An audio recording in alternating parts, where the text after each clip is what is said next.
আনতুম মুসলিমুন, মরতে যদি হয় পরিপূর্ণ মুসলমান না হয়ে মৃত্যুবরণ।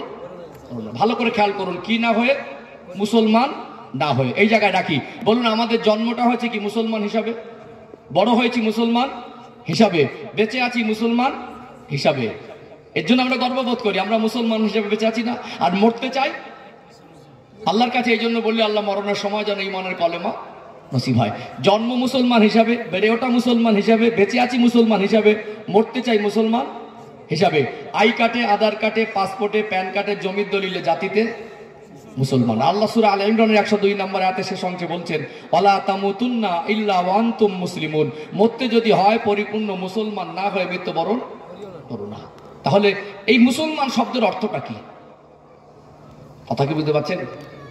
ঠান্ডায় বসে আছেন, ধোকা দেওয়ার জায়গা না।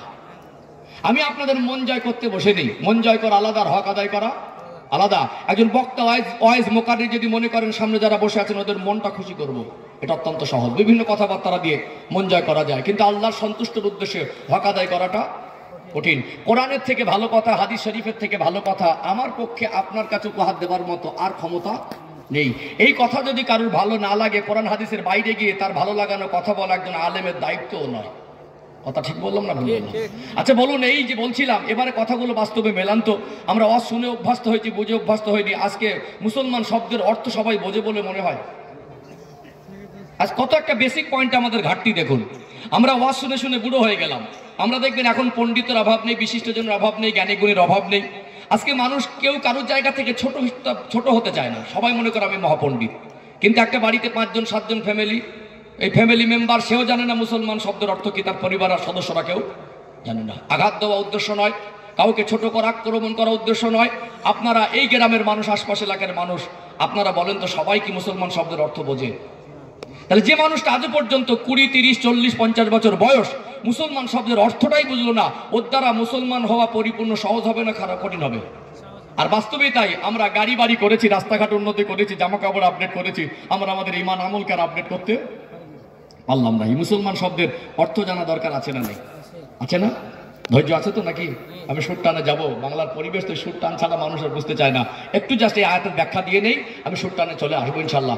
আপনার ধৈর্য ধারণ করে আল্লাহর কোরআনের জন্য তো এগুলো আমাদের সময় দেওয়া দরকার, ঠিক তো নাকি? সম্মানিত ভাইয়েরা, তাহলে মুসলমান শব্দের অর্থ হলো স্বইচ্ছায় আত্মসমর্পণকারী। শব্দটা হার্ড হয়ে গেছে, একটু খুলে ব্যাখ্যা করি। আমরা যে কালেমা পড়েছি লা ইলাহা ইল্লাল্লাহ, আল্লাহ পাক ছাড়া আর কোনো উপাস্য নাই। অতএব তামাম কুল কায়নাতের স্রষ্টা আল্লাহকে রব বলে মেনেছি মনে, আমি আমার ব্যক্তিগত মতে আজ থেকে আর চলতে পারবো না। চলার ক্ষমতা আছে বলে যা ইচ্ছা যেভাবে ইচ্ছে সেভাবে চলতে পারবো না। বলার ক্ষমতা আছে বলে যা ইচ্ছে তাই বলতে পারবো না। করার ক্ষমতা আছে বলে যা ইচ্ছা তাই করতে পারবো না। খাওয়ার ক্ষমতা আছে বলে যা মন চা তাই খেতে পারবো না। আল্লাহকে রব বলে মেনেছি মানে আল্লাহর কাছে আত্মসমর্পণ করেছি, আল্লাহর হুকুমের মধ্য দিয়েই চলবো। মুহাম্মাদুর রাসূলুল্লাহ সাল্লাল্লাহু আলাইহি ওয়াসাল্লাম, অর্থাৎ আমরা আমাদের নবীকে নবী বলে মেনেছি মানে আমার মাথার চুলের থেকে পায়ের তলা পর্যন্ত আমার ছাটকাট, লেবাস, পোশাক, চালচলন, আখলাক, চরিত্র, চিন্তা, চেতনা, আদর্শ আমার নবীর মতো হবে। এই আল্লাহ এবং রসুলের কাছে স্বেচ্ছা আত্মসমর্পণ করে দেয় তাকে বলা হয় মুসলমান। চলুন একদম পানির মতো